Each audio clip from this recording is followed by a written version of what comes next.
Hello everybody, James here, Storytime with Dutch Mantell, episode 128, and should we just describe the technical issues this morning that we had?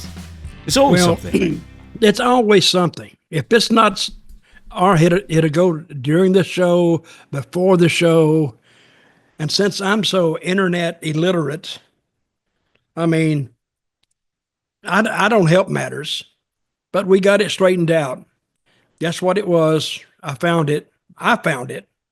It was a one little cord, one little connection that it wasn't plugged in. But I, with my limited knowledge, I found it and kind of fixed it on my end. But see, we're going, how far is the United States from United Kingdom? 5,000 miles? 3.5, 4. It's like a 9-hour flight to Orlando from here. Then it's more than... From Atlanta to LA is about 3,200 miles or 3,000 miles. So, and that's a 4-hour flight. Yeah, I don't know why it's 9 hours, and that's direct as well. Well, that don't have anything to do with the time zones, right? It is a pretty long flight. But New York is 7. I guess we're just more north than I think we are. So, I mean, Florida's near the equator, isn't it? How far are you from Iceland? Not that far. I think the flight there is like an hour and a half or something from here, and I've never been. And like my wife has been. You've never been to everywhere. Iceland? I've never been to Iceland. My wife's been. She's been to over 50 countries, which really annoys me because she's got me beat there. Because I've been to like 35, which is still good. And Iceland's one I've always wanted to go to and just never bothered. But you only want to go in winter so you could see, the Northern Lights, or have a better chance of seeing the Northern Lights. No, I'd love to see that. What about Greenland? Well, it might be U.S. territory soon, so you don't even need a passport. Well, that's what Trump said. He wants Iceland and he wants Greenland. And I'm thinking, now how in the hell can he get those? Wouldn't that be something they would want to do? You were saying, in fact, actually, we'll save that for a little later, but you did a post earlier saying that the WWE or pro wrestling in general needs the We the People movement back. But we're going to save that for your reasons why in a little bit because it's going to come up. That was a good thought. I thought that was a good thought. Yeah, I think so. I mean, oh yeah, it'd be great now. We'll talk about it later. Yeah, we'll do the intro very quickly. So we're on Facebook, of course, WSI Network on Facebook and all the socials, wherever we are. Books, Dutch has got 2 books, The World According to Dutch, Tales from a Dirt Road. If you want them unsigned, you can go to Amazon. If you want them signed, you can go to Dirty Dutch Mantell with 2 L's at gmail.com. Make your request there. Dutch also has signed hats for sale, signed WCW trading cards for sale, and assorted stuff. So email Dirty Dutch Mantell with 2 L's at gmail.com to get a price. And if there's anything else, and there's one more email, of course, as well. So we're also out a day late, but this might be the new norm because I posted on social media saying the show will be a day late. Basically, Dutch doesn't like Mondays, so now everyone's likening you to either the Boomtown Rats or Garfield the cat. No, it's just Mondays. It's hard for me to get going on Monday. All my life and I think I'm not the only one. You go through the weekend and you get all relaxed and all of a sudden that Monday is looming. You like that word looming? And I got to get up and I got to go. And oh my God. And a lot of times on Sunday night, I can't go to sleep knowing I got to get up. So, but like last night, we're doing it on Tuesday today. But last night I went to sleep fine. I'm okay. So, well, the thing is, it sort of works out for us as well because then Raw's on a Monday. And then we got here, and what happened? Well, the first thing that happened, I tried to email you, and my email for the first time in 25 years completely crashed. So you had no idea what we were doing. So we had to wait an extra 20 minutes while you studied the format and watched some videos and stuff. And then you forgot to plug the headphone jack in as well. So that cost us about half an hour, ultimately. But, I'm sorry, there's one more before we get to the thing. One more email. So it's questionsfordutch@gmail.com if you want to submit a question for the Ask Dutch Anything episode that was on Tuesday. Then I moved it to Saturday, and now because we're a day late on this, it will be now out on Sunday. So now it's looking like, because Dutch doesn't want to do Mondays, I can understand that, that's fine. Plus, we can watch WWE RAW as well, which is generally the most newsworthy of all the shows. So we've got that to reference as well, fresh off the fresh off the boat, I guess. And then on Sunday we'll probably do Ask Dutch Anything then. So just bear that in mind. We're everything's in flux at the moment, quite frankly. But once again, if you want to email Ask Dutch Anything, it's questions4dutch@gmail.com. Right, okay, let's get to the news, Dutch. And I'm sorry to say, a slew, if you like that word, of deaths. Slew. Okay, well, just for the fans listening at home, how do you spell slew? I thought it was S-L-E-W. I thought so too. But then I saw it S-L-U-E. A slew. Oh, I'm not sure about that. I prefer the old way spelling. Well, I just brought that up. Ooh, there you go. Are we ready for? Oh yeah, I'm ready. For first death, I'm sorry to say, Bill Mercer, Merciless Bill Mercer. Now, I don't know. I've mentioned this one first. Sports broadcaster, newscaster, WCCW Dallas-based pro wrestling announcer Bill Mercer has died at the age of 99. Now, I know you did. See, by you giving me this is the first I've heard of it. I didn't know he passed away. Good guy. Well, I was going to ask if you actually had any dealings with him. Very, very limited. I never really worked what we call the Dallas territory. I never really worked it that much. I went down there one time and I was down there for about a month. I didn't much like it. I said, yeah, I'm leaving and take off. I just never felt comfortable there. So I got up and took off. Now, for people who don't know, you were in the Dallas territory after it had already basically fallen apart, and this was like the USWA, WCWA kind of thing in the late 80s, I think is when you went.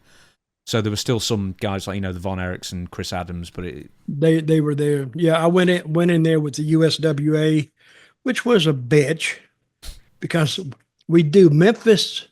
We wouldn't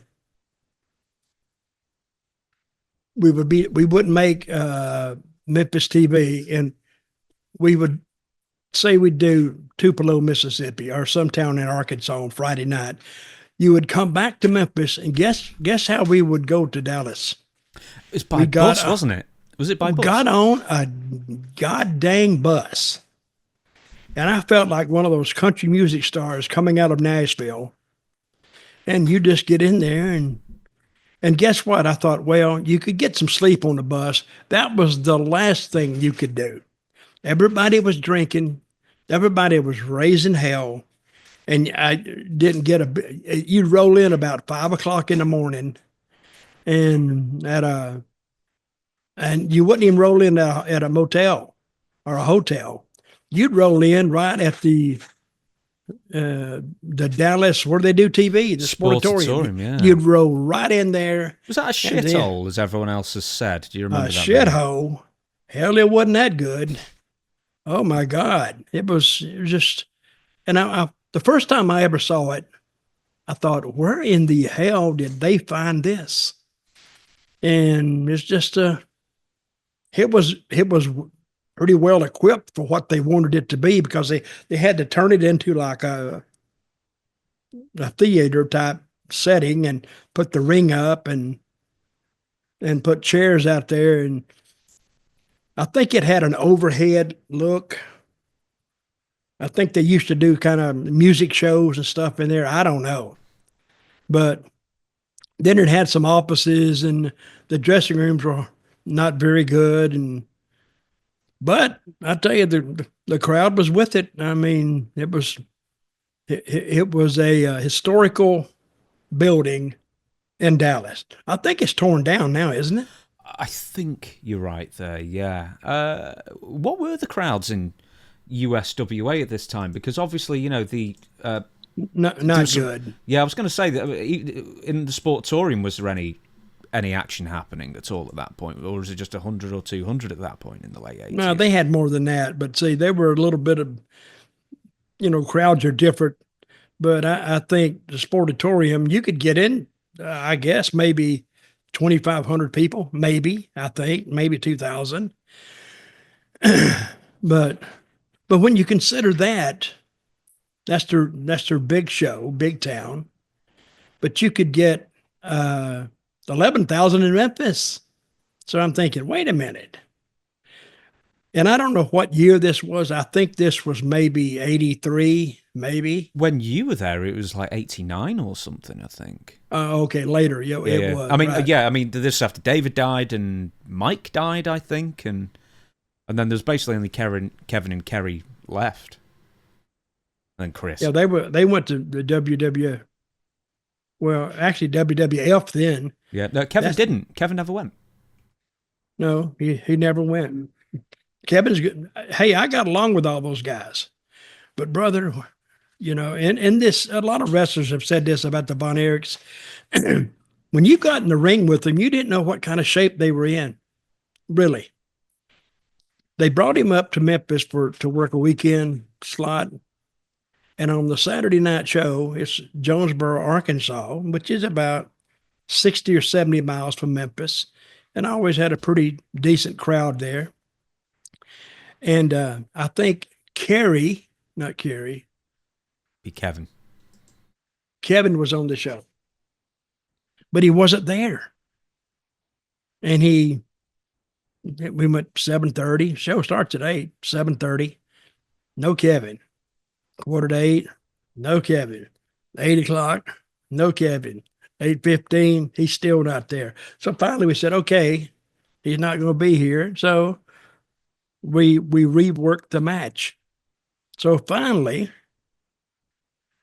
we're about 15 minutes from match time. It was about 9:45. Here comes Kevin walking through the front door. And he didn't come around to the back where the fans didn't see him. He came right through the front door, walked right through the crowd. Now they know he's there. So now he gets in the back and he is ripped. He is drunker than Cooter Brown. And we goes in there and I said, oh my God. But so now we got to put him in the match. So we put him in there and we go back to our original plan. And I remember the first time he hit me in the match, that was his last time because he's drunk. He knocked me like into almost next week. I said, damn, brother. And at the end, he's supposed to put the claw on me. He hit me so hard just with the palm of his hand. That damn near knocked me out. I could not wait for that match to end. And finally it ended and, and everybody's happy and Kevin's happy. Hell, I was happy. So I was jumping up down. Yay, it's over. It's over. Went back to the dressing room and Kevin come up and said, thank you for the match. And he was staggering all over the place. And I'm thinking, I hope he's not driving. And he wasn't. Somebody drove him over there. But those guys are, the Von Erichs didn't work half the time in Dallas territory because you didn't know where they were, what they were doing, if they were drinking, drugged up, or whatever. And that was one of the reasons they had all those problems in Dallas. I mean, if they were really invested in the business, I think they could have done a lot better. But I'd heard these stories all these years, but never witnessed it firsthand. And I finally got my first look at it, and it wasn't good. Do you know, I take it back, I didn't realise, I was just looking up your match listings. You were very briefly also in Dallas in 1978, just for like 2 weeks, 3 weeks or something like that.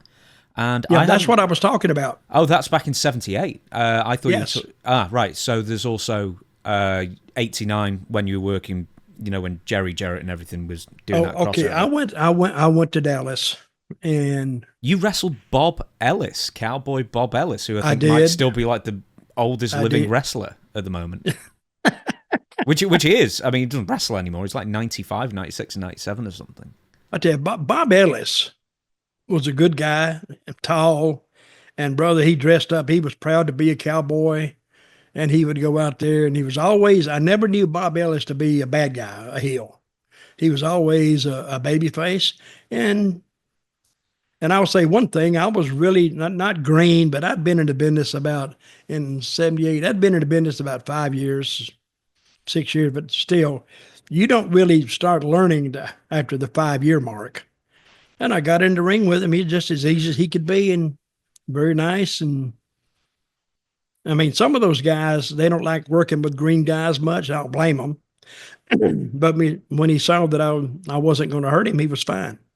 That's what they fear the most is getting in there with a green guy, and the green guy just knocking the crap out of them. There's another match I've got to bring to your attention. Ron Slinker and Wee Willie Wilson versus Dutch Mantell and Lord Littlebrook. Oh, my God. 20 minutes nearly that went. Well, Ron Slinker wasn't a good worker anyway. He's from Tampa. Was he the guy who was like an archery expert or something at some point? Or am I going crazy there? I don't know. He had something else. I swear to God. I remember Ron Slinker, and he was with a name like Slinker. You know what I mean? But I don't remember him that much. I've worked with him a couple of times. But see, I worked with a lot of these people just once or twice because, and you can, it don't take you a whole match to figure out whether they know what they're doing or not. And he didn't. So I just told Ron to stay out unless we just had to get in there. People come to see the midgets. They didn't come to see us. So let the midgets do their stuff, run up between my legs, pinch me on the butt, hit me in the nuts, and it's a comedy match. So, which isn't that hard to work, and we got through it. What else? What other match was I in there? I've got a few. Jake Roberts you faced a couple of times. Almadrill. I faced him in, what is a town not too far from Dallas? Well, there's one in Dallas and Fort Worth as well. Fort Worth. And that's when I gave him, I remember this now, I hit him with a short arm clothesline. And he came to the back, and he denies this, but this is what happened. He said, "Man, I like that clothesline, that short arm clothesline." I said, "Oh, okay." He said, "I'm going to take it. I'm going to steal it." And I said, "Okay." And he took it, and he made maximum use of it, because after he started using it on the WWF television, now when I did it, people would tell me, "Oh, you stole that from Jake." I said, "No, wait a minute, he stole it from me." I'm like, yeah. We saw Jake use it a long time ago, like 3 months ago. Mm-hmm. Then I would do it. But hey, he did it good. He really did a good short arm. There's also a match where you tagged with Killer Brooks, Tim Brooks. Oh, that's a crazy son of a bitch. Yeah. That is one crazy bastard. Who'd we work with? Almadrill and Tully Blanchard. Oh, that was a good match. Where was that at? Without my glasses. San Antonio, in fact. Oh, yeah.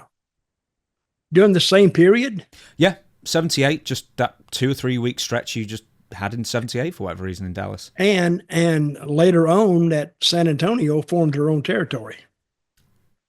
And did quite well. That was the Blanchards, wasn't it? That was Joe? That was the Blanchards. Yeah. And they pulled out of there. So, hey, I got a history in this business. You're telling me. I'm still learning about your history. I'm the one who basically researches you every week. Right. We have to move on to next death. And unfortunately, it's Janice Carter, the mother of Dixie Carter. She passed away? Yeah, passed away a couple of days ago. Dixie. Damn, being so cheerful is what keeps you going, James. No. I didn't know that lady passed away. And she was always nice to me. Well, that's what I was going to ask. I don't know how many times you met her or talked to her or what she knew of wrestling. So any history with her? The Carters knew zero of wrestling when they got in. They just knew that they wanted to expand their operation a little bit. And Jeff had, when he started the company in Tennessee, that TNA, which was originally meant to be tits and ass. That's what they wanted it to be. But, and she got interested in it. And finally they bought in, and they thought they had a marketable commodity. But see, they knew absolutely nothing about the wrestling business. and didn't really want to learn that much, I think. There's an art to everything. There's an art to wrestling. There's an art to working on a car. There's an art to football. There's an art to podcasting. Everything is an art. It has its ins and its outs. And the Carters, they didn't want to learn the ins and outs of the TV business. So, our wrestling, that's what they were promoting. And they just had to depend on other people. And finally, Dixie, bless her heart. She say that all the time. Bless her heart. Dixie finally, I think, smartened up later on and tried to learn something about the wrestling business. But by that time, I think it was too late. How many times did you meet Janice? Oh, her and her husband. What was the father's name? Bob, was it? Am I right? Bob Carter. Yeah. They would come to TV. And you'd see them, and they knew all the wrestlers, and they would come up and they would talk to us, and they were very nice people. And I did a dive on Bob Carter one time. He's in the oil business, as everybody in Texas almost when you run across him. But he would go to like Saudi Arabia, and he would go to all these places and where oil was, and they'd buy in there, or they'd dig wells there, and they'd try to bring up oil. And they must have did pretty well, because I think when they bought TNA, I don't know what they bought it for, but it wasn't a low number. It was in the millions. And I don't know if they paid that off right away. I don't know. But pretty soon Jeff Jarrett, he was the one who engineered the deal. Hell of a salesman, isn't he, Jeff? He could sell a dying man a bottle of booze. That's what he could do. So, he went out with her one day, and they had lunch, and he told her what he wanted, what he had in mind, and she made a call, and she says, I think the next day I don't know if the next day was TV or not in Dallas. I don't know. No, they went to Dallas the next day, said, okay, we're going to Dallas. We'll meet in Dallas tomorrow. And Jeff said, damn, that was quick. So they all got on the plane, and it was Jerry Jarrett and Jeff, and I think a guy that used to work in the office. They all went to Dallas, and they met for about 3 hours and signed the deal, and they took over the company. Because, it's like, Bob Carter wasn't exactly without resources. So they made the deal, and of course, Dixie, of course, got her a position, and Jeff got him a position, and they all left happy. So that's what happened. Do you know that Janice was ultimately the one who pulled the funding for TNA, or probably Impact as it was known? I think that's when Dixie was removed, and I guess that's when the whole Global Force debacle happened, and eventually, got sold to Anthem. But I believe it was Janice who was the one who just said, look, we can't, because TNA basically lost money most years TNA was in business. Drew even a couple of years. But that's according to who is saying that, or who the source is that's coming from. I heard they never lost money, and I heard they did lose money. So who knows? They had to have lost money, because when you have Sting on that contract he's got. What did you hear Sting? What kind of contract was Sting on? I think for years, just $500,000 he was on. Then Kurt Angle, I mean, even he said he got over $1 million a year. Okay, Sting never hardly made any house shows at all, any live events. He would just go to Orlando. TV's on Wednesday.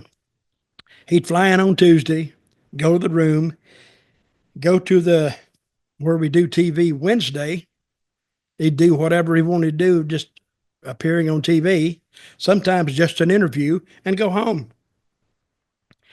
One time a week, and making $10,000 a week. Mm-hmm. I said, damn, I wish I'd get that deal. Well, good work if you can get it. You can't resent Sting for it. I mean, he asked for it and he got it. Well, I don't blame him. So, and But you would think bringing Sting in and having Kurt Angle there, the ratings would be a lot better than what they were. And they was hovering around. And this was a good time for TNA.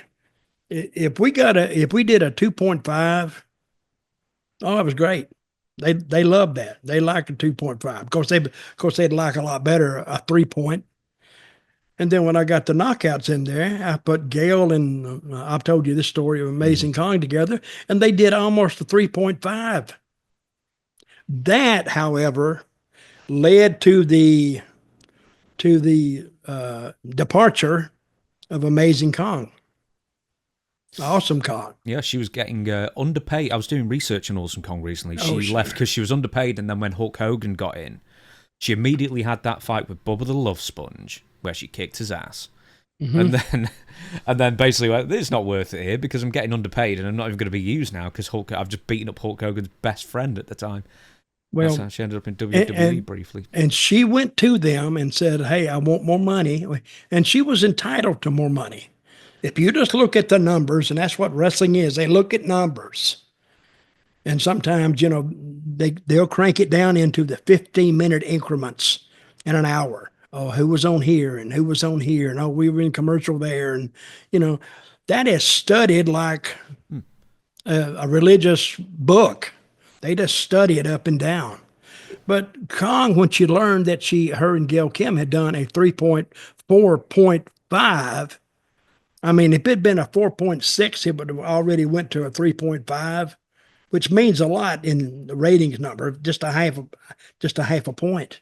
So, and they said no, and I don't know what she was making, but apparently it wasn't enough. If nothing else, and I didn't know about this after the fact, but if I'd have known about this, I would have said, listen, we need to talk about this, but in the meantime, let's bonus that girl some money just for that one show. And let's don't let her just walk in and say, I'm done, I'm leaving, because we had put a lot of effort and a lot of time into Kong, and it paid off because she was over, big time over. And she never did an interview. She would just go and just beat those girls up and just beat the crap out of them. And the girls, well, she wouldn't hurt them or nothing, but the people got used to seeing Kong when she would go to the ring. Hey, it's 2 or 3 minutes. And then she'd get up because she's so big. No, she was the biggest girl in wrestling, and she was very, very athletic. Mm-hmm. But I told her when we started, I says, all the other guys were coming up and they were trying to help her do this and blah, blah, blah, and blah, blah. I said, don't do nothing unless I tell you to do it. Do not go off your feet until I tell you to go off your feet. Because if she's listening to everybody else, take a bump here and take a bump there. Look, she's 300 and something pounds, or at least 300, I think. But and why would she go off her feet for 130-pound another female? She's not going to do that. So as long as she stays upright and she's that tower of power, and if I'm sitting back there and watching, this girl here you just can't get her off her feet. And that would be the key. The first time we brought her out, and I've told this story before, the people heard the music and they stood up and said, oh, who is this coming? And Kong came down that runway. And you could see them turning to each other and said, what the hell is this? Because she wasn't the same like cheerleader looking girl going down there with nice legs and nice breasts and, long flowing hair. This woman looked like she could kick every man's butt in that whole arena. And she probably could. And she's probably one of the nicest ladies I've met in the wrestling business. Very nice, very, very easy to get along with, and believable. If nothing else, she was believable. Well, why spend money on a proven draw that you've built up from almost the ground up in TNA when in 2010 you could just overpay a bunch of washed-up ex-WWF stars from the 80s and 90s instead to turn up for a few months and then be fired again because they're unreliable or can't wrestle. Well, when I brought Kong in, I said, hey, she's the cornerstone, her and Gail. That's what we're going to base this women's division on, the knockouts. And the knockouts, I didn't come up with that name. The girls came up with that name, so that's okay. But the knockouts, they did well. We had a good group there. We really did. One more thing, just to go back on Janice Carter, is that Abyss's, when he had that board with the nails on it, that was called Janice in tribute to Janice Carter as well. So there you go. It's sort of an inside joke. Right, we've got one more death to mention. This is somebody that I believe you booked back in Puerto Rico back in the 90s. How many people? Wait a minute. How many people died? Oh, I didn't even include them all this past week. There were a couple. There was an indie fella who I think died after an accident in the ring as well that I didn't include. Rico Suave. Oh, I knew him. Yeah, he doesn't live that far from me, and I booked him in Puerto Rico. And he comes from a wrestling family in Puerto Rico, and he's a hell of a worker. I mean, this guy could go. They made him, and he's a good talker, and they made him a manager in Puerto Rico, and he lives around Tampa. I don't know exactly where, but not that far from me. And I knew he was sick, and he'd been in the hospital, and he was supposed to have a surgery like Thursday of this week. Mm-hmm. And that's what he was waiting on. He was going to have a pacemaker put in, from what I've heard. And I think this was, I don't know what night it was. Well, one night around 10 o'clock, he had a heart attack and he died. So, and he was like in his early 50s, but good guy and funny, easy to get along with. And I'll miss him. I really will.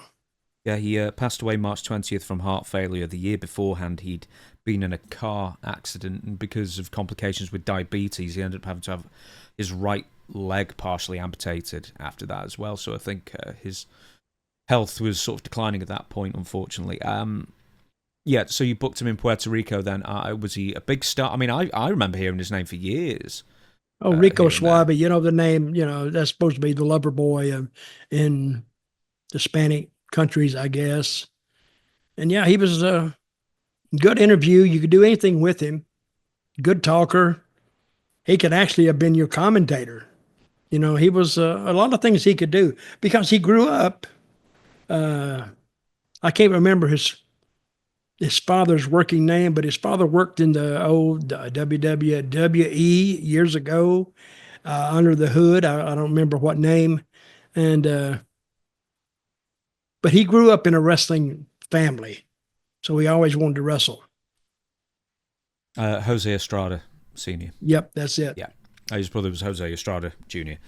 So rest in peace to all of those, I guess. Now we're going to actually have some nice news, or some uplifting news. Thank finally. God. I'm damn depressed now. Yeah, I know. It's been nearly 36 minutes into the show, but we're going to have some nice news now. So I know you don't know the fella, but you probably remember the story from late last year. But you don't know whether I know the fella. Well, I'm going to tell you. A fella called Chris Bay. He was working for TNA. Oh, Chris Bay? Chris Bay. I don't know him. No, okay. Well, back in October, he was wrestling a tag team match with Ace Austin against the tag team champions of TNA, the Hardy Boys. This is from Chris's mouth from Chris Van Vliet's show. Here's what happened. So I'll give you the quote.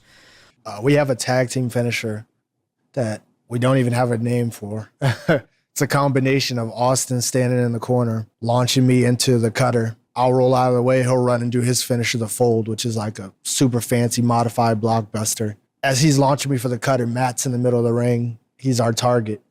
Matt is going to counter by just catching me into a neck breaker. It's not a difficult spot per se, but pro wrestling, everything we do is dangerous, and everything we do is an inch away from a catastrophe happening. And it was one of those things where it wasn't my fault, it wasn't his fault. It was just what happened in the moment. We missed each other by an inch, and it was life-changing. From there, basically, he and Matt just slightly mistimed a neck breaker, and it ended up breaking his neck. He ended up being fully paralyzed in the ring.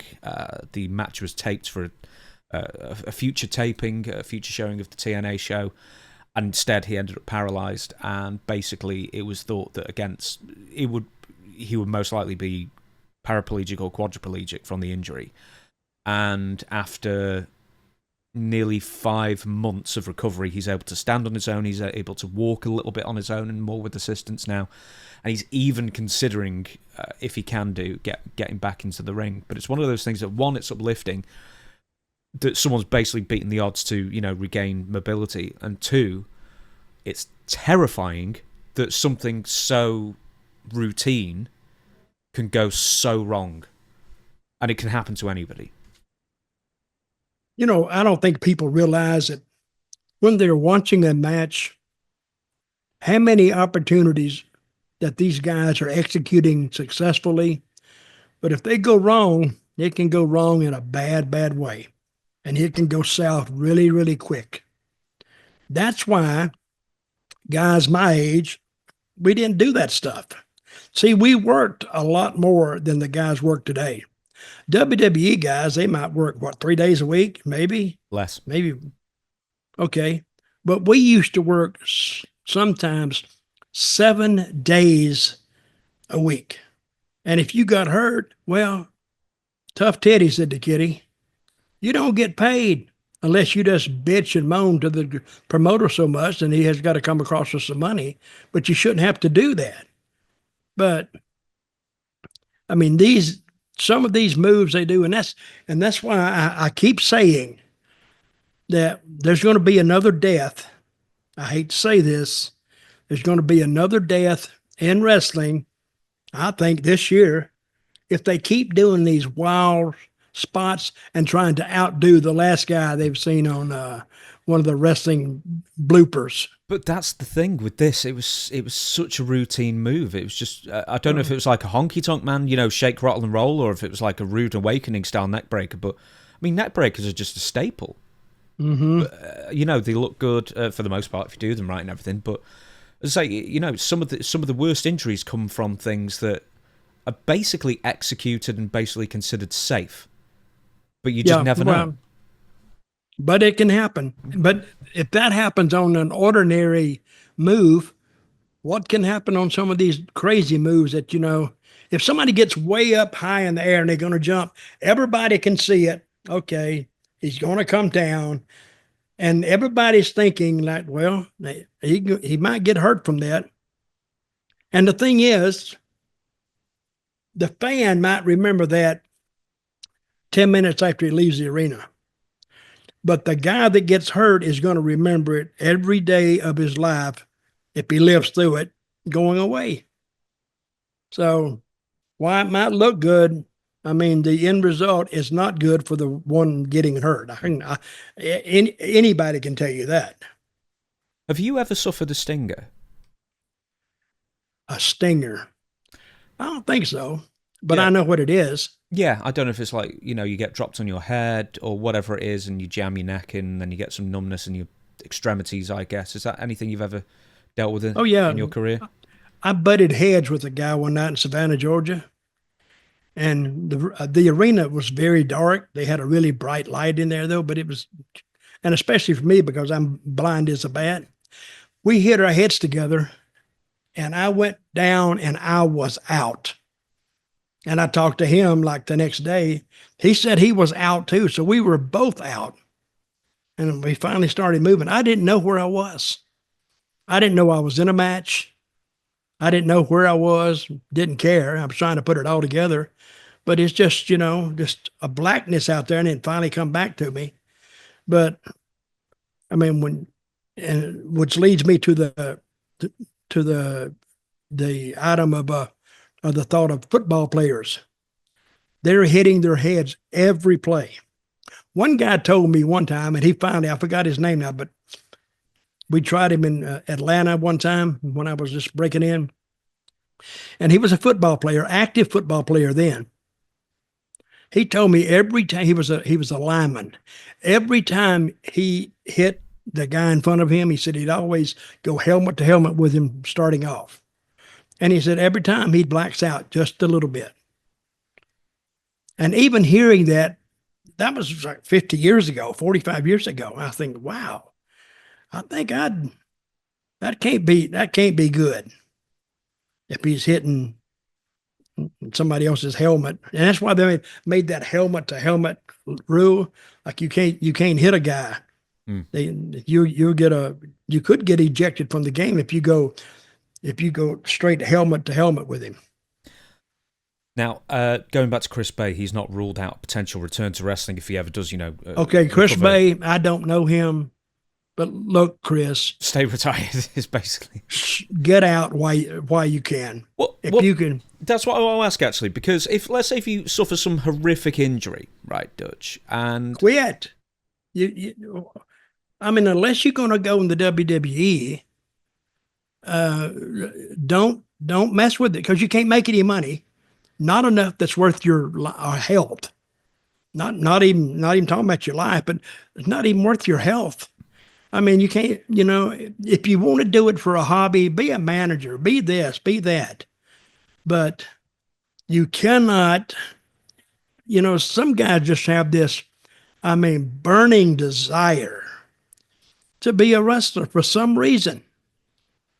But if you've been hurt like that, don't take a chance. You won't be as lucky next time.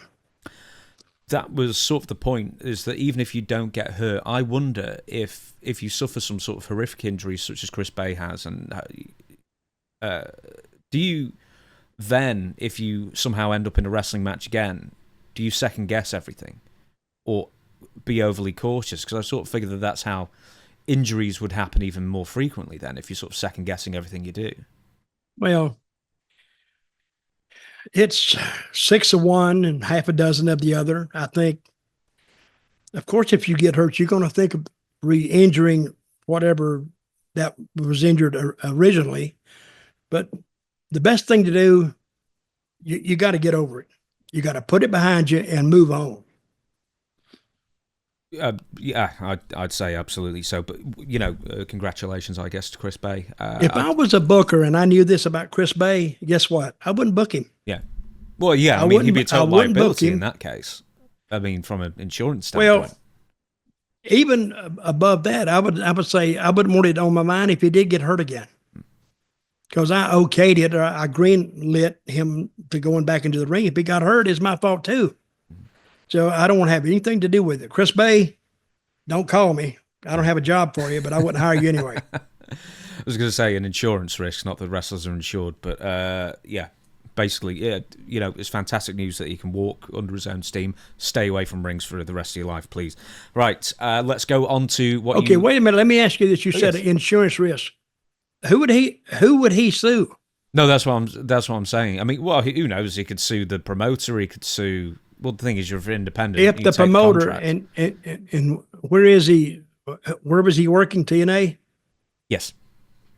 Well, you sign a contract. You won't hold the promoter. You won't hold him responsible for any actions. And you signed something that's like it's like 5 pages long. It's an insurance.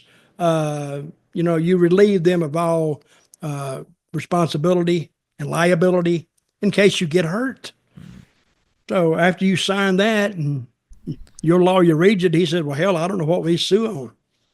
He said, you probably sue yourself because you're the one who got in the ring. And WWE has the same thing. You sign all these long, release forms, and you want to hold them responsible on this and that or the other. So, yeah, ultimately, great news, Chris Bay, that you're recovering. Stay away from wrestling rings. Stay away from wrestling. Right, okay, we're going to go on to John Cena. Now, you saw, I think it was at Elimination Chamber, where The Rock and John Cena, and for some reason Travis Scott held him down and beat him up and that kind of thing. It was a huge deal, a huge story. And then it took over a week for John Cena to sort of explain himself. I think it was in Belgium, Brussels. Yep. where he talked for 20 minutes, and Cody came out and sort of faced off. And then yesterday, as we record this, because we're recording this on a Tuesday, not a Monday now, is John Cena and Cody Rhodes once again faced off. You watched the promo, in fact, just before we came on air. What are your opinions on how the story is progressing, John Cena and Cody's performances, what you liked, what you didn't like, everything about it? First of all, since it was, where was it taped? In Brussels? That was last week. Raw yesterday was in Glasgow, Scotland. Okay, guys, it's a European crowd. Mm-hmm. They don't get WWE wrestling that often. So when it comes to town, I mean, it's a big, big deal. And the crowd, they build up this energy, just waiting for WWE to make an appearance somewhere. So they're ready for Raw. I don't give a crap if a damn referee walks out there. They're going crazy. So when John Cena walked out there, you know, the crowd can be the star of the show. And this crowd was ready for this. So when John Cena went out there, they were ready for him. And I'm sure a lot of them wanted to cheer him. And then some wanted to boo him. But together, they made a loud response. And I was listening to Cena's interview. Very well done. See, he didn't blame himself. He blamed them. You made me do this. You know, and when I went out here and I was humbled and I was there, and you were saying, well, what, you know, you took him. And what he was saying is, you made me do it. And you were kind of, you took me for granted. And now they want to boo him, and they're toxic. He called them toxic. And they could be toxic. I mean, I don't know who wrote this interview, but it actually explored some really, really good points. And the crowd, they're not used to hearing this. And remember I said, you know, a good heel doesn't blame himself or anybody else. He blames the people. He puts all the responsibility of whatever the heel did, not on himself or not on his buddies, but on the fans. He is blaming them because you made me do it. And that crowd they were great.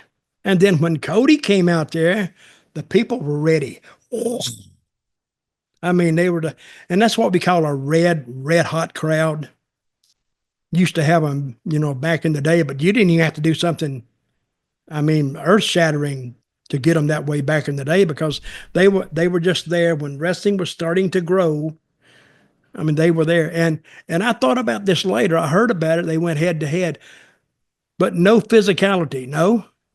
No physicality. That's 2 weeks in a row now. So that's one of the things I wanted to pick up and ask you about, what you thought about it.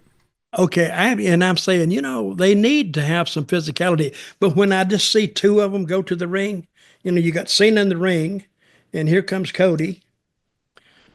Oh, he's dressed to the nines. He's going out there.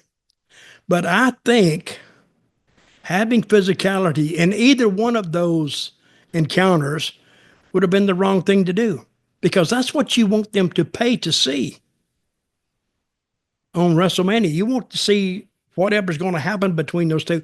But if you get it beforehand, it kind of takes the edge off of it. So they're still got that itch. They want to see them lock up. And I think if they had physicality in there, I think that would have kind of hurt it a little bit. Just a little bit. Don't, you know, and I'm thinking, well, they could run in some people and, you know, pull them apart. That's useless. Have you seen those referees they try to run in and pull them apart? They're so far back from them. They don't have them around their waist or trying to hold them back. It's like, whoa. I'm thinking, you know, they can't hold them they couldn't hold two girls apart, let alone two big, you know, I mean, stout 250-pound men. They just can't do it. But I think what they said to each other, and that's one of the best one-on-one encounters. And I don't want to put them over too much. But I think they knew what to do, when to do it, because they should know when to do it. They've both been into business, Adam and Eve. How long how long has Cena been in the business? Since the early 70s, right? I mean, early 2000s. Yeah, about 99 or 2000. Yeah, he was signed by WWF, I think, like within a month of him debuting, because they just saw him and went, wow, he looks great. So, yeah, something like that. And Cody got in, mid 2000s, and plus his dad was Dusty. His brother's Goldust. The family way. Yeah. So he grew up. He didn't have to learn the wrestling business. Oh, he learned the wrestling business through osmosis. You like that word? I've used it before. That means just being around it.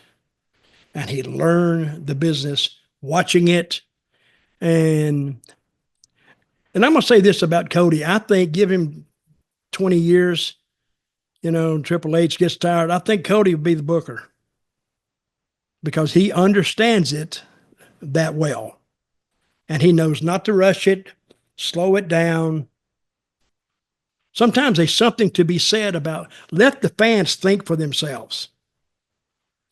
And still, I think if they meet at WrestleMania, nobody knows what's going to happen. I don't even think they know what's going to happen. They're still talking about it. But whatever it is, I think it will fit. It could be a lot of things, but and I still haven't even decided on what I want to happen. It's going to how long they want the angle to run. But they got a lot of capital tied up in John Cena. So they're going to try to get as much out of him between right now and the end of the year that they can get out of him. Because they supported him. How long has he been there? 20 years? He debuted in 2002. So 23. Okay. 23 years. I mean, yeah, the last few years have been very much part-time, but yeah. Well, they're going to get as much out of him as they can. And Cody, depending on how far they want to go with Cody with the belt. But I think he's a good champion. And he's kind of wearing, not thin on me, but he's kind of settling in with me a little bit. And sometimes his interview, he did an interview with Logan Paul. And I think all Cody said was just nodded his head and said yes and no. And Logan did the rest of it, which was good, I thought. But anyway, I really liked the angle. I really liked the way they treated it and the way they got in it and got out of it. And still, the feeling is still there.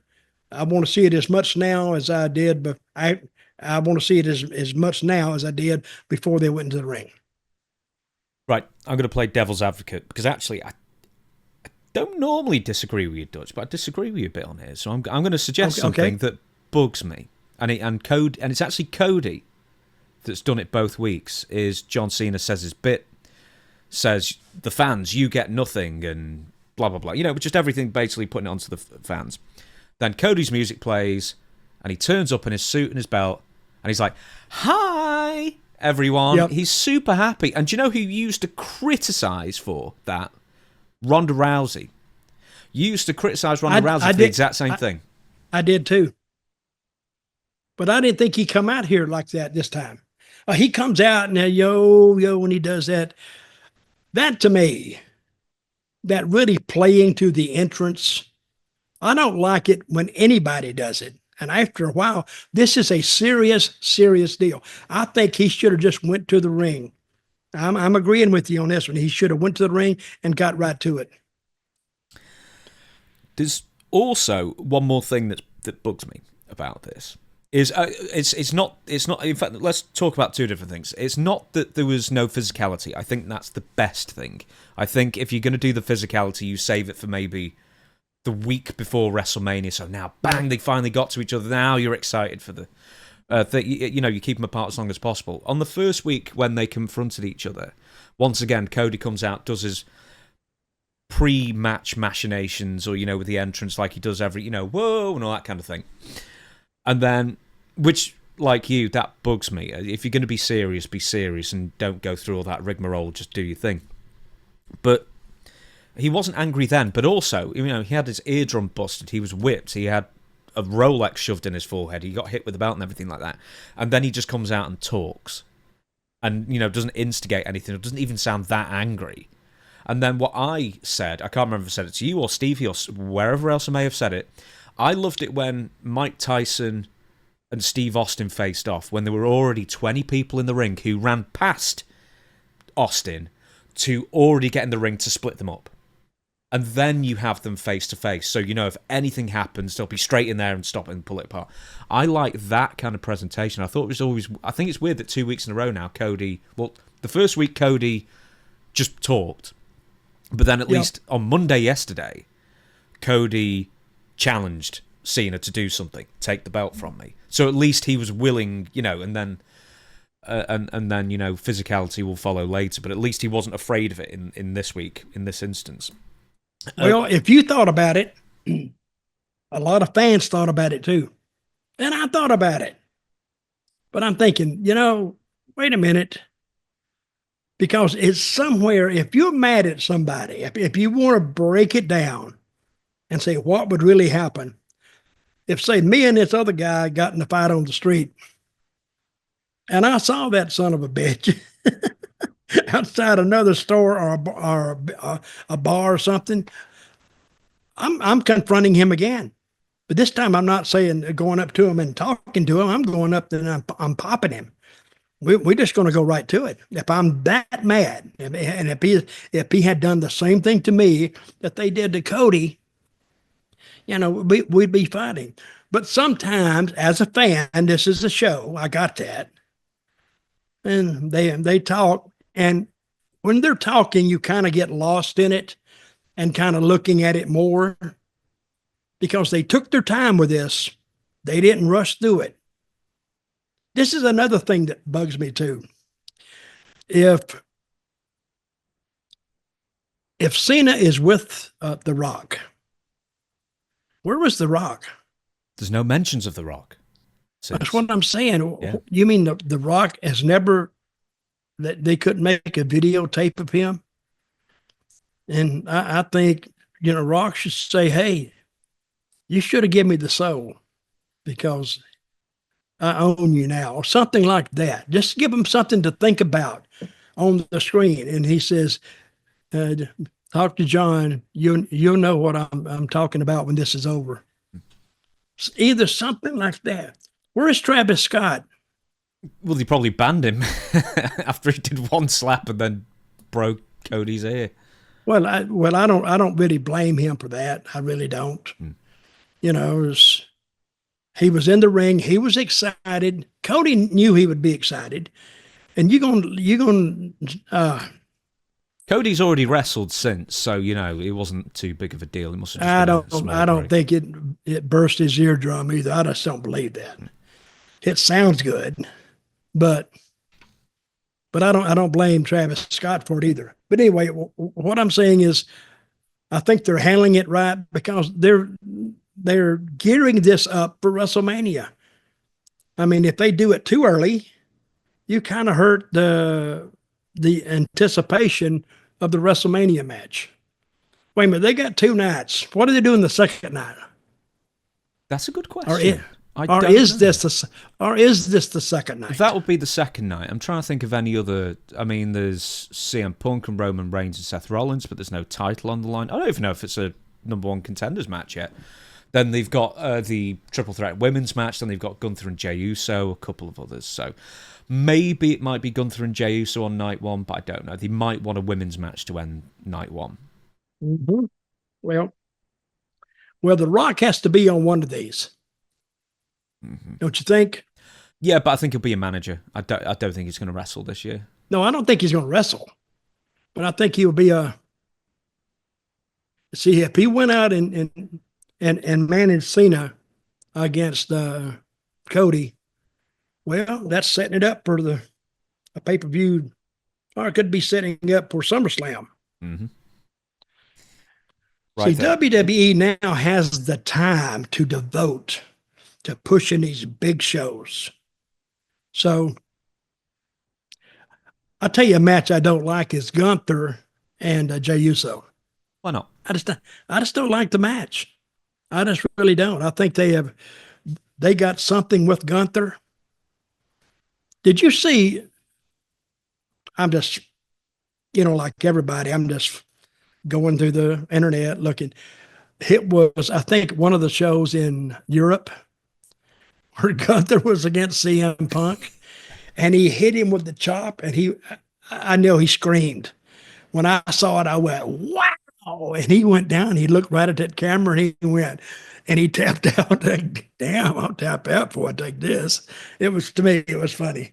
But you could see he was having a good time. But also, I think and I don't think this was set up. I think he cried a little bit over there. Mm. Yeah, it was with Cody, wasn't he? Yeah. He is so happy, I think, to be back doing what he loves to do. And he's appreciative of the fact that they took him back. And I was never a CM Punk really fan before. I never really saw him that much. I heard about him a lot. But that guy he knows exactly what he's doing. As when I watch him work, and he learned most of this, I think, kind of on his own, because he just has a natural flavor for it. So he knows what to do and when to do it, and that's what makes you a good worker. Let's move on to something else that you thoroughly enjoyed on Raw yesterday, and it was a video package featuring a new character called El Grande Americano. Oh, I love that. Love that. Here he comes, the Grande Americano. And he's got to be a heel because he'd be great. Or he might be the heel that you dislike, because there's nothing to dislike about him. And I think he will be liked because, that MAGA crowd that follows Trump, I think he'll be they'll love him. And I think you might find some of the crowds are kind of split on him. But if he's kind of a likable character and he's doing all that lucha libre stuff, I think he'll get over. But I like the name already, Lucha Americano. Well, is that what no, is it? It wasn't Lucha? his name. It was El Grande. Oh, El Grande Americano. Okay, I've been hit on the head a couple 100,000 times, so I can forget. El Lucha Americano can be his brother. We need to get a brother for Chad Gable. Anyway, it's obviously it's Chad Gable anyway. We'll talk about the mask thing in a second, but he wrestled as El Grande Americano against Dragon Lee. He won. It was a very good match as well. Took off Dragon Lee's mask, and then he won via the ankle lock. Well, obviously he was trying to cover his face. Now, apparently, I don't know if it's like a Mexican publication or something like that, but apparently someone's actually quite upset with the vignettes, the debut hype promotional video that was played on Raw, because they think it's WWE making fun of lucha libre culture, which is, more near and dear to Mexico's heart than sort of American wrestling is to Americans' heart, I guess. But I didn't see it even remotely like that, because it's obviously just a parody and a bit of fun. Well, if they get response like that and they're saying, well, the WWE is doing this, well, it just makes me want to watch it. I mean, if they can get that response like that, hey, when Zeb Coulter first became a reality, here come the mail or the emails or the whatever, saying they didn't like it, and but the thing was that the people were watching. And they were paying attention. And Zeb Coulter, he didn't have like a huge reaction, but I did have a bigger reaction than they expected. So, because we're talking about current politics, El Grande Americano, and like the Gulf of America, I think the people are going to relate that to Trump somehow. And now you get not just the wrestling fans talking about it. You can have Fox News talking about it, and CNN talking about it, and all these, online publications talking about it. And that's all they want. That's all WWE wants, is the people to talk about it. Now, if I read it, and I'm not a wrestling fan, but I'm reading about the split between the Gulf of Mexico and the Gulf of America. Well, I will go out of my way to watch WWE Raw or SmackDown and see if I see this guy and see what they're talking about. And that's exactly what they want to happen. And then online, of course, they got to, you're going to have wrestling fans talk about that ad nauseum. They're talk. But yet they're spending time acknowledging the product and watching it. Mm-hmm. Yeah, you said earlier that the We the People character or sort of something like that came back to WWE in 2025. It'd be very, very successful. Oh, it would fit right now. It would really, really fit, because if anything to do with Trump, and I'm going to say this is not political, this is just business. The networks missed Donald Trump tremendously, because what they should have done, CNN and Fox and ABC and NBC and all of them, when Trump wasn't the president, when he lost to Biden, they say, they should have all sat down and wrote him a royalty check for $20 million or more, because they could not wait for Donald Trump to get back into the White House. Because you know why? Because their ratings go whoop with Trump in there. And Trump, regardless of what you say about him, you're going to pay attention to what he says, because he's a good talker. He's a heat magnet. And he just walks right through it. And every day in the United States, I don't know if it's this way in the UK or not, Trump is on TV. And he'll do, how many interviews did we hear Joe Biden give? Not many, but Trump would just sit down and he'd just start talking, and they're all over him. But I noticed this time they're giving him a little more respect. If he tells them to shut up, they shut up. Because before, when the last time he was president, he would try to calm them down. They just get louder with him. But now things have changed. There's a new sheriff in town, and the ratings are back up, and we'll see what happens. Next on the agenda, Tony Schiavone has recently said that he finds it silly, quote unquote, that Jim Cornette is not in the WWE Hall of Fame. I mean, essentially, he's by far the greatest manager to not be inducted into the WWE Hall of Fame. I wonder why he hasn't been earlier, because he's a podcaster now, and he damn blasts the shit out of him. More AEW though than WWE, but yeah, pretty much. Well, I used the word toxic.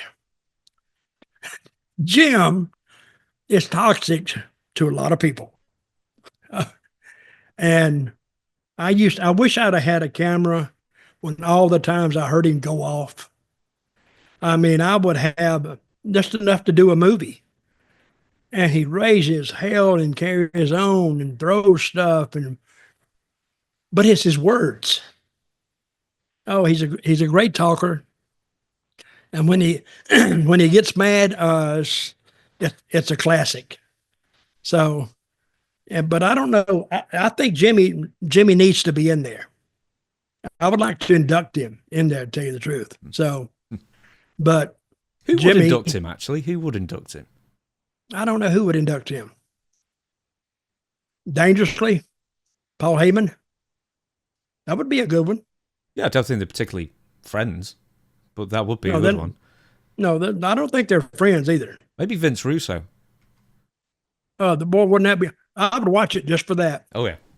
If Vince was there to introduce Cornette, oh my God. And what if we had a fight right off the bat on the Hall of Fame ceremonies, and here comes Jimmy out to get his his nomination or induction, and he puts out the hand to Vince, and Vince goes to hit him, he ducks, and they just have a big fight. I mean, anything can happen there. And that's what the beauty of wrestling is, because anything can happen. Nobody would expect that. Nobody. I think Jim would be great for Hall of Fame because He would. I'm a bit No. I'm a bit underwhelmed with this year's nominees. I mean, because there's Triple H. Who are the two big guys? There's Triple H, Lex Luger, who a lot of people say deserves to go in. I know you're not a big fan of him. Michelle McCool, and who's the Undertaker's wife, and the natural disasters, earthquake and typhoon, which had a run of 18 months. And then apparently the latest rumor is that Kamala might be inducted. Kamala. Kamala. Well, I don't mind him being in there, but he was a good guy. Ah, dear. I'm going to give you managers-wise. So, Arnold Skoland, Mr. Fuji, Lou Albano, Grand Wizard, Sonny, Freddie Blassie, Jimmy Hart, Paul Bearer, Sensational Sherry, Bobby Heenan, and last year, Paul Heyman have all been inducted into the WWE Hall of Fame. I figure it would be sooner who rather was than later left? for Jimmy. What, managers? The only real standout ones that had any major run in the WWE, Miss Elizabeth and Jim Cornette. Oh, I'm sorry, and Zeb Coulter. See? How could you forget? I was looking down. I didn't see you pointing at yourself. We the people. Yeah, I think Jimmy would be a great addition to him. And Vince Russo introducing him.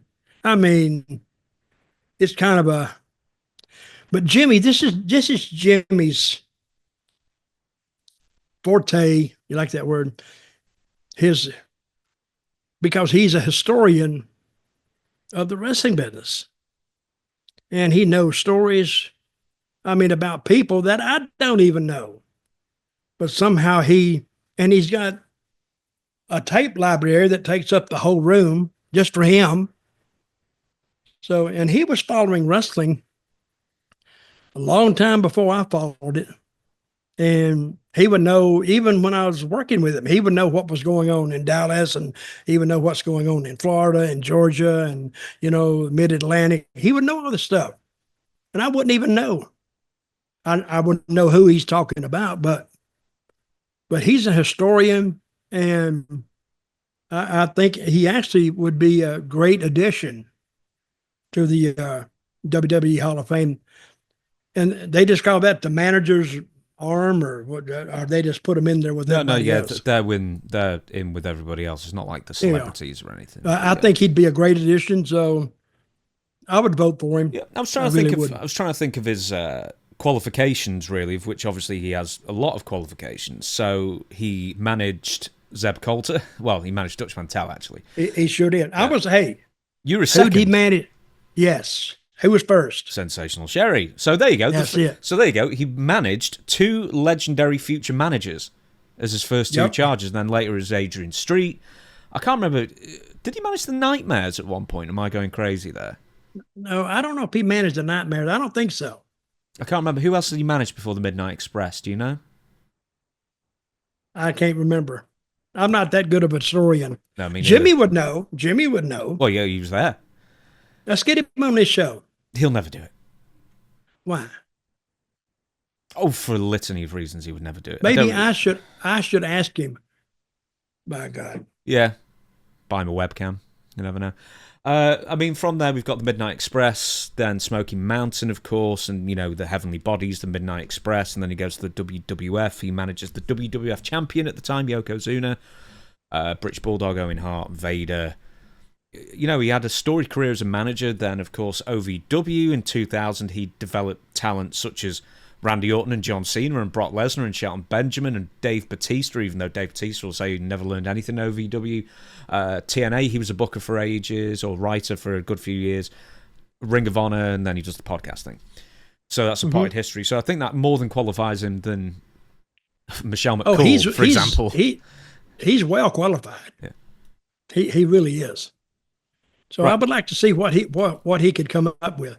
But he is, I think, his best addition is just figuring out straight up angles and how to get into them, how to build over here while you're building over here and then bring it together.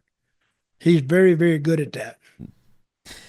Next on the agenda, Goldberg nearly cleared to wrestle. So during an appearance on the Ariel Helwani show on Wednesday, the 58-year-old said it's still the plan for him to wrestle his retirement match in 2025, and he will likely be cleared to do so shortly after undergoing stem cell treatment. So, quote, "I don't have any idea," he said when asked about a time frame for a match. "I just know that I got stem cells 5 weeks and 6 days ago. I'm cleared physically in a very short period of time. I haven't been able to do much preparation, but blah, blah, blah, blah, blah." Anyway. Wait a minute, you said stem cell? Yeah, he's got issues with his shoulder and stem cell. I'd not do it justice describing stem cell technology on this show. Okay. But he's gone through therapy basically for it. The point is that he's slowly recovering. He's getting back into ring shape. He wants to retire in 2025. They did that thing with Gunther last year, a few months ago, where Gunther, I believe, told Goldberg that he was a one-trick pony. And then Goldberg, hops the rail and etc. And it seemed that they were setting a match up between the two. What do you think of a Goldberg-Gunther match for Goldberg's final retirement bout? You can't beat Gunther with Goldberg. Well, that's exactly what I'm getting at. Because if it's his final match, does he win? No. If you're trying, listen, you and I own this company, and we got a hell of an investment in Gunther. We have meticulously protected him, and he has rewarded us because the people think he's a badass. Even if you know everything about the business, when he hits them with the chops, there's no way to work a chop. CM Punk found that out. No kidding. Days ago. So, and we got 10 years with Gunther. 10 years. That's our investment. And why would we put a guy in that's maybe twice his age? And yeah, he's a physical specimen. But why would we put him in there and have him beat our investment? I wouldn't do it. And if you DQ it, that leaves a bad taste into people's mouth. But I would see if I could do something. And it's according to how much they pay. What's his name we're talking about? Goldberg. Goldberg. Got a mouthful of water. It's how much they pay him to do what they want him to do. See what Goldberg's doing? He's doing publicity to get the pressure on to put him in there, say against Goldberg. But if I'm WWE, the ball's in their court. They can book him or not. I mean, it'd be a great thing to see, I would say, but they don't necessarily need him. But he would be a great thing to put him on a SummerSlam card or one of the other big pay-per-views of the year. But I wouldn't have him beat Gunther. I think he'd be a Saudi because Arabia thing because I'll pay more. To me, Gunther is a generational find. These guys don't come along like him every day. And he was kind of fat, wasn't he? And he lost all his weight. Oh yeah, he was really fat. And he now you look at him now. Plus he's German. He has that aura about being, international. So Austrian. Is that what he is? Yeah, you told me that once. I said he was German and went, nope, he's Austrian. You corrected me on that one. I did not say that because I never thought that. You genuinely did. You genuinely did at some. You calling me a liar? No, I'm calling you. I'm calling you the person who was right. Oh yeah, he is Austrian. I forgot that. Okay, right. So I've got two things to mention to you. Number one, I as a kid was a huge, and as an adult, huge Goldberg fan. Loved Goldberg. He was just the man in WCW, WWE, did everything they could to kill him off. And then when he came back in, 2017, 2018, around that era, even though he was still, in his early 50s at the time, he still looked great. Not quite as big, obviously, but still looked great, still had the intensity. Did as good a job as he possibly could at a more advanced age. But now, the last match he had was in 2022 with Roman Reigns, right? It was a bit of a disaster. How old is he now? He's 58. Okay. Go ahead. Well. So with Roman Reigns, he's 55, and then it was a bad match. He said he'd had no time to get ready, had COVID. What was the finish? What was the finish with Roman and? I think Roman Goldberg? won. Good. He should win. Well, okay, right. So here's the thing. If I was Roman and they told me to go out there and have him beat me, I said I ain't doing it. Now there's one thing of just being a butthole about it. Oh, I'm not doing this and I'm not doing that. But to put you in with a guy like Goldberg who comes along like once every 2 or 3 years, plus he's close to 60, no. I wouldn't blame a guy for saying, I'm not doing it. And to put my buddy out there that I predicted a big future for, to put him out there and have him do it, no, I wouldn't do it. No. Gunther don't need to do it. Well, the point I'm making is he's now 58. He hasn't wrestled in 3 years. The last few matches he's had have been either all right or bad. And as much as I love Goldberg, I'm over it. I don't want to see him wrestle again. I don't need to see him wrestle again. He's got a body of work, especially in WCW, that I thoroughly enjoyable. He doesn't need to wrestle at 58 and sully it further by potentially having a bad match. Secondly, if not Gunther, because they've already set up Gunther. I think there was a theory that Goldberg was going to be in Atlanta like late January for one of the Raws, but then he didn't show up, to like further the build to the Gunther thing.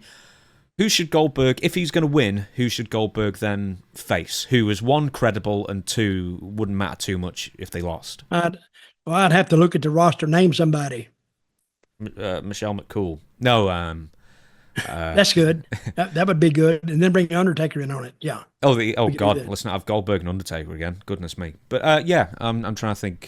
Drew McIntyre, let's say. He shouldn't beat him either. No, at all.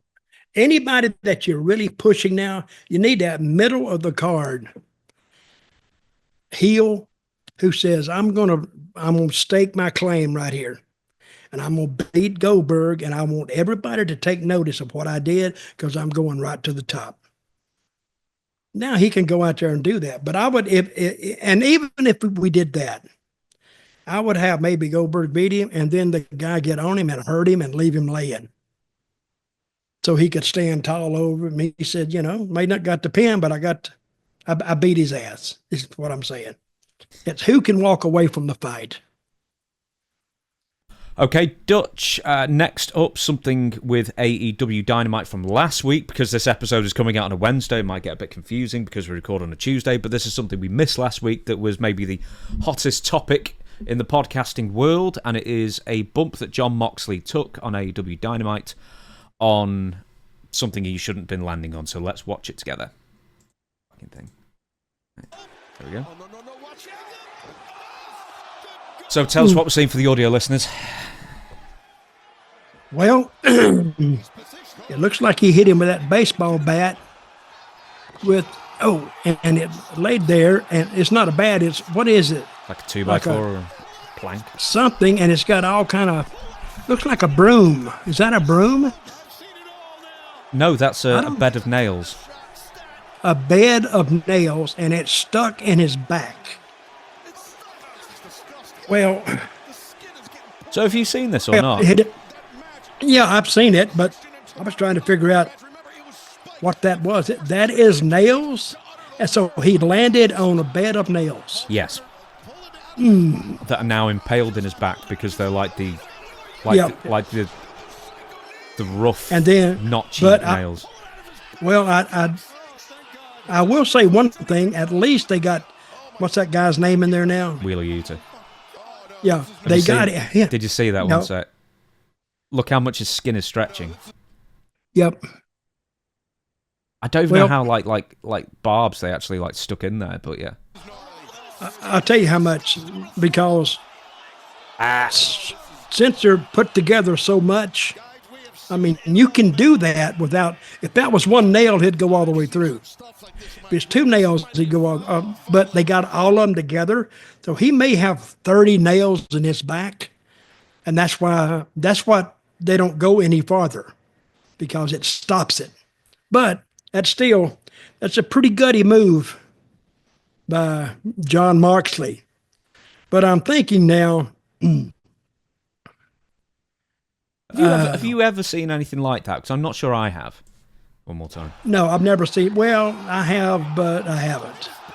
Not to that extent. No, I saw a lot of crazy stuff on some of these independent shows I've been on, but not like that. And plus, I was in Puerto Rico; they had a lot of crazy stuff down there. But I'm thinking, I don't know how they're gonna. It's according to how they treat Moxley from this point on out. Okay, will you see him on AEW TV this week? We won't know. It'll be out later today as this is released, so we won't know. But you wouldn't see him in a match, would you? Okay, I'm saying as a fan, how do you expect to see if they're going to do this? They need to play it. He's going to come later. But I think he does need to come later. But he needs to come showing the effects of whatever happened here and build it up. and he pleads that I'm gonna get, what was his name? Well, he's not Ed. He's Cope. Copeland, yeah. He's going to get Cope for this. So if they're going to do this, they need to build it up and take it to the pay-per-view and let's see what happens and what kind of match they're going to have. What do you think of like extreme thing graphic stuff like that? Because I made the point last week. Is that like if my 10-year-old niece watched that, she would have nightmares. Yep. Oh, I'm not a big fan of that. I'm really not, because eventually you run out of things to shock people. This may have shocked people. And you're looking at it and you say, wait a minute. And my first thought is, that's not real nails. I thought, actually, I looked at it. It looked like a broom. That's what it looked like. But I don't know. We're going to have to see, but I don't think they're going to get a match that's going to have okay, let's say they have a match back. What are they going to do to Cope to even halfway equal that? Bazooka? Him pinning Cope is nothing. He's going to have to do something to him that he's bleeding or something. He's run him over with a tractor, I guess. I don't know. But, I mean, what's going to make the fans think that Moxley will get him back and get him back in a big way? The thing is that not only did Jon Moxley take that spikes in the back kind of thing, then he took a spear and other people interfered to break up the pin, but then Jon Moxley still won. He won the match?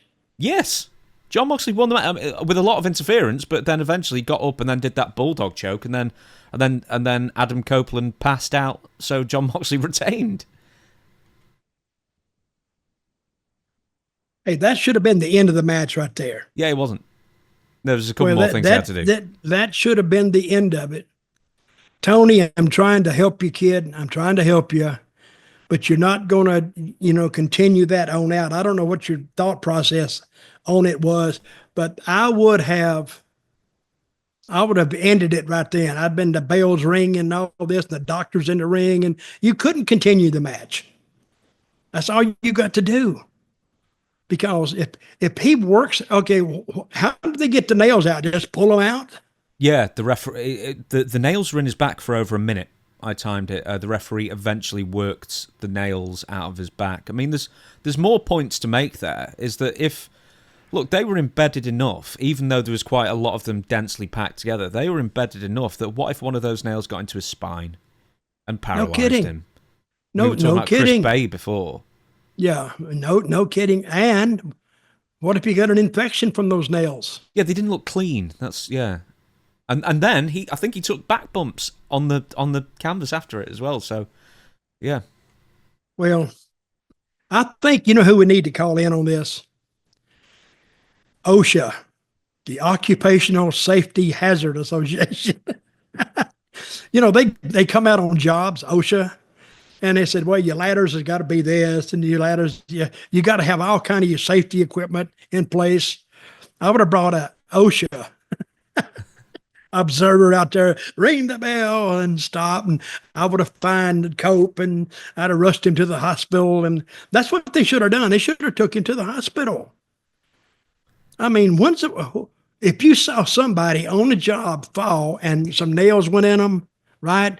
They're bleeding. They wouldn't bleed that much, but take them to the hospital. But if they had more stuff in that match, see, I just saw that. Oh no, there was more.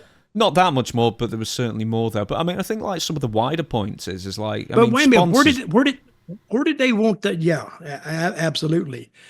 If the sponsors get a lot of feedback off that, they didn't want to see it. This is a crazy business. I don't understand it. You don't understand it. The fans don't understand it. What understands it's money. And if these sponsors, they get a lot of feedback off this, well, they may wish they may have not have done this little segment. And I don't think that puts heat on Cope anyway. I really don't. It's quite heroic of him to be able to rally back and win, despite the fact that he's the heel. Well, anyway. So, wait a minute. Who won that match? You said it's Moxley. Yeah, Moxley won, yeah. Well, I don't think it helped him even winning it. He got that in his back. I don't know. Hey, I don't know everything, but I would say I wouldn't. If I was booking, I wouldn't, and I would never think of doing that angle. You know where that angle come from? No. One of the two, either Moxley or Cope. Yeah. Came up with it. They went to Tony. I'm saying this is what I think happened. They went to Tony with it and they laid it all out for him. I like it. Let's do it. That's what they did. Because when you hear something like that and somebody we've never done it before, it's earth shattering and it's, we going across that third veil or cloud or whatever, he may have been talked into doing it. But I don't see where that's marketable in a big way. I really don't. Do you know, as the foremost living booker, Dutch Mantell, I would like to ask you this question. Is this something you came up with time and again? Is where someone would suggest something, maybe something extreme like this, and then would your question be, okay, and then what do you follow it up with? Oh, yeah. And then they never have an answer with what do you follow it up with? No, well, they don't think that far. What Moxley has to do is, if he won the match, it wouldn't hurt that bad. But I would have given him some time off and talk the match. Talk about it a little bit, then have the match. I mean, Moxley doesn't need to be on that TV every week. Now, up to this point, Moxley, he was unbeaten almost. He beat them all. And all of a sudden, he do this, and he still wins. So what can stop him? Nothing. He has to be vulnerable, and him going through the nails made him vulnerable. And I think he gets pinned with the nails in his back, if that's possible. They took him out, and then there was two pin attempts that were interrupted by other members of the Death Riders. Now, the best thing, they should have run everybody in. They never seen anything like this. It's too brutal, and take the cameras off, and we can't show this. But you can show the people going in and loading him on that gurney and taking him out. But you have to put him face down. You can't put him with his back down he probably had some blood, but not a lot, because the blood is down below. You learn. I learned that because if it goes deep, you bleed a lot. If you don't, it just bleeds a little bit. So I guess maybe a medical student can tell me that. But to me, I see nothing wrong with the angle. I think they handled it wrong. I'm surprised. I actually thought that in the UK showing, which shows like 3 or 4 days after, which is really annoying to be honest, that they would have edited it out. But because it shows so late, it shows like late evening, they actually left it in, which I actually was surprised by. I thought they'd edit it out or blur it or something, but they didn't bother. So, I don't know, maybe it's me just getting more sensitive. Hear anybody talking about it? Oh, well, yeah, I did, Stevie did, other people did, Jim Cornette did. It's actually funny. I actually checked out Jim Cornette's video. I didn't listen to it. I couldn't be bothered. And not that I didn't want to listen to it. It's 20 minutes. I didn't have the time. And loads of his comments are talking about you should hear what Stevie Richards has to say. And then on Stevie's video, loads of comments are saying, I can't wait to see what Jim Cornette says about it. So it's just good. A weird incestuous kind of thing with absolutely two videos not working with each other. Well, I was going to see what Dutch is saying about it now. They worked hard, and I have nothing against the angle. It's different, totally different. But see, I've never been a big fan of that hardcore stuff. You can only take it so far. You can only take the blood and guts and the blood, the juice so far, and then you hit the wall. They've seen it before.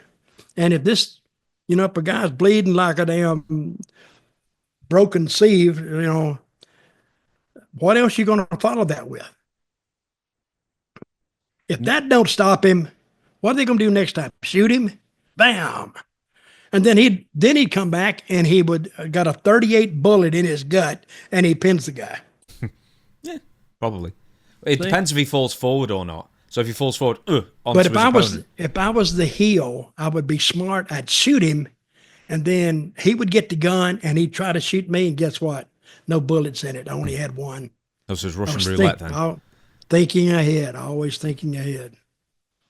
Well, you know what a wonderful segue that is.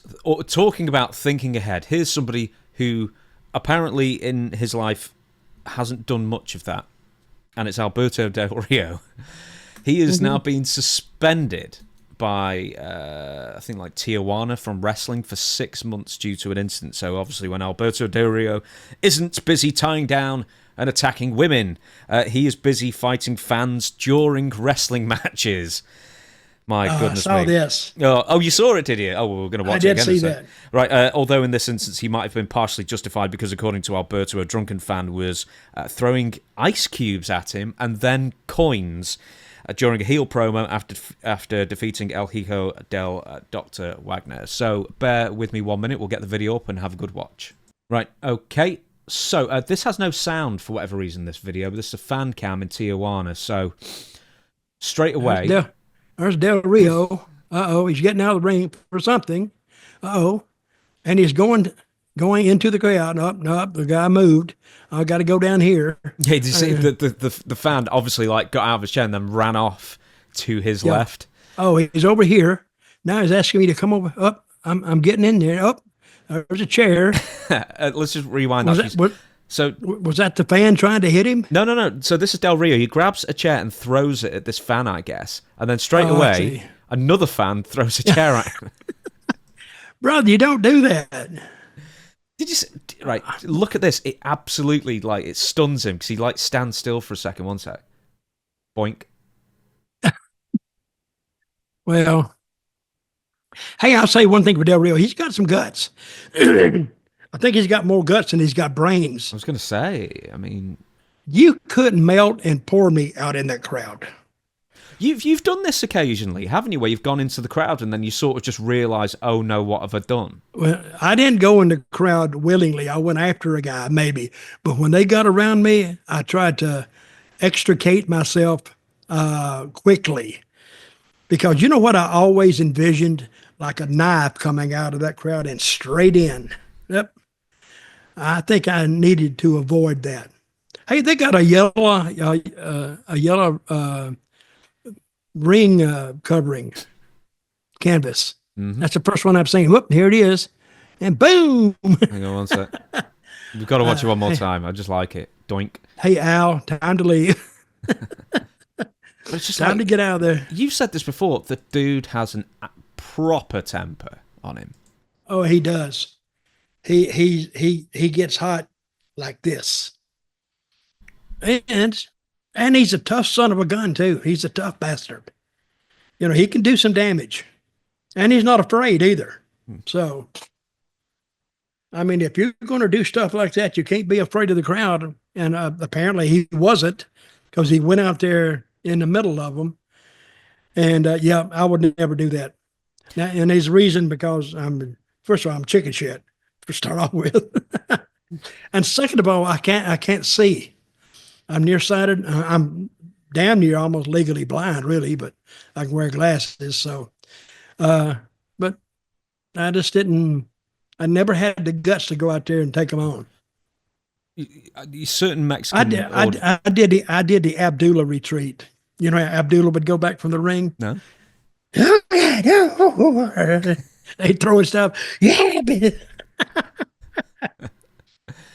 He's lost a ton of weight recently, apparently, Abdullah. We'll talk about Abdullah another time. How old is he?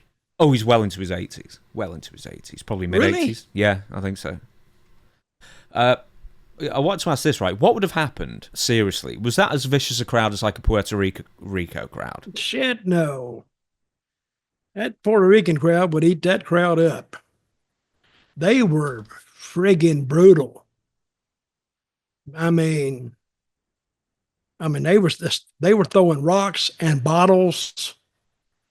I mean, and that was another deal. Oh, I got in a mess down there one time with Invader, and they started throwing stuff. I left. Oh, he got mad. He said, why does leave? And blah, blah, blah. And I saw him the next day. He said, why did you leave? I said, hey, brother, I tell you what, I'm not standing there, and I'm not target practice for these guys because they play baseball year-round in Puerto Rico, so they got some good arms. And when they break bottles and they're throwing the shreds of the bottle in the ring, it could hit you in the eye, it could hit you here. You know, it's very, very dangerous. And they'd throw full bottles. And then they'd throw everything else, and they would take the ice and they'd pack it down like in the cups, and they'd throw it, oh, man, and knock the hell out of you. So I would again extricate myself quickly, as fast as I could. People call it chicken shit. I call it like, yeah, well, that's a good name for it. That's a good name for it. So Alberto Del Rio, or Alberto El Patron, whatever he's called down there, he got suspended Tijuana only for 6 months. Yeah, for trying to go into the crowd and fight somebody and then get a chair directly in the face. But yeah, 6 months suspension, but he can wrestle anywhere else in Mexico, so it's hardly the biggest deal. Let me ask you this. Okay, if a member of the crowd gets hit by a wrestler, can they sue the same way they can in the States? Oh, I've no idea. I mean, I suspect maybe they could, but, I mean, there's cameras all around there. They can always see who instigates what first. I don't know. I don't know how it is. I don't either. There was one more thing I wanted to mention. He's been banned at Tijuana for 6 months, free to wrestle elsewhere. Alberto has since condemned the decision, accusing the Tijuana commissioner of neglecting to provide proper security and medical provisions, likening the situation to when Perro Aguayo Jr. died in the ring and the commission failed to provide adequate medical care in the immediate aftermath. I don't know quite how he squares those things. I remember that very well. Here's the thing, though. It's like there really didn't look like there was any security whatsoever. Well, I did see some yellow jackets around there, you know, like the ring covering, the canvas was yellow. I did see some guys with some yellow jackets around. I think they would work for the promotion, I would think. So they had one guy there, I saw. They were, I think, one guy trying to help him, and that's it. Yeah, versus thousands, apparently. Yeah, that ringside was packed. But see, that's bad for business, because if you buy a ringside seat and all of a sudden they're fighting all around you, I'd quit buying that seat. I'd say, well, I'm gonna go up here in the stands where, you know, they probably won't come up here as much. Yeah, I don't want to even sit in the front rows of a comedy show just in case the comedian starts picking on me. I want to be left alone to enjoy. You should have some comebacks. That's what you should say. Yeah, it depends how much you've been drinking. You said, hey, I sat in the back one time, you wasn't funny then, so I said, maybe I sit up front, you'll be a little funnier. And then he pops off and you get up and just drill him. I'll throw ice cubes and coins at him. And listen, thinking ahead. And then we take that comedy show, turn it into a wrestling match, and put you and the comic on last. I need to work on my 5-minute stand-up, don't I? Yeah, but then you beat the crap out of him. Yeah, fair enough. I'll work on it. I'll throw some coins and ice cubes at him first and then get banned from Tijuana for 6 months. Right, we've got 2 more things and then we're going to shut down the show. Perk Angle, that is the nickname that fans have started giving, or for quite a few years, giving Kurt Angle when he was hooked on various pills in TNA, I guess, and with the struggles. Now, here's the quote. Yeah, Percocet. So this is the quote he gave. I think it's to Chris Van Vliet. I've noticed that the Perk Angle nickname trending on social media. This is actually on Twitter. While I know it's made in jest, it reminds me of a time when I struggled deeply with addiction and mental health challenges. These memories are painful, but they also fuel my commitment to helping others. I've been clean for 12 years and have since built a life dedicated to purpose and service. Addiction destroys lives, but it's never too late to get help. I appreciate all the positive feedback and support. To my fans, thank you for never giving up on me. Right. And then there's been a movement to sort of change what Perk Angle was to maybe Peak Angle, or basically just to not use Perk Angle anymore. And with Bro Bible, Kurt is talking about the response of the fans when he made that initial plea. Thank you so much. I was really pleasantly surprised that they responded that way. It makes me know that I have true fans out there that really enjoyed my career and love me for what I did. And I'm just grateful that they're going to drop the name Perk Angle. You know, it reminds me of a dark time in my life, and it's something that I don't want to have to deal with it anymore. I dealt with it already, and it's behind me. So, you know, hearing Perk Angle just makes me think, you know, I'm known for that, you know, and it was not cool. And I'm just glad that they changed it to Peak Angle. I'm very grateful for that. I mean, you worked with Kurt Angle at the time. We interviewed Kurt Angle a couple of months ago as well, and you know he's a sweet fella and everything, and you know it was a really earnest way of just saying, "Guys, it just hurts my feelings." What do you make of it? Well, I liked his response.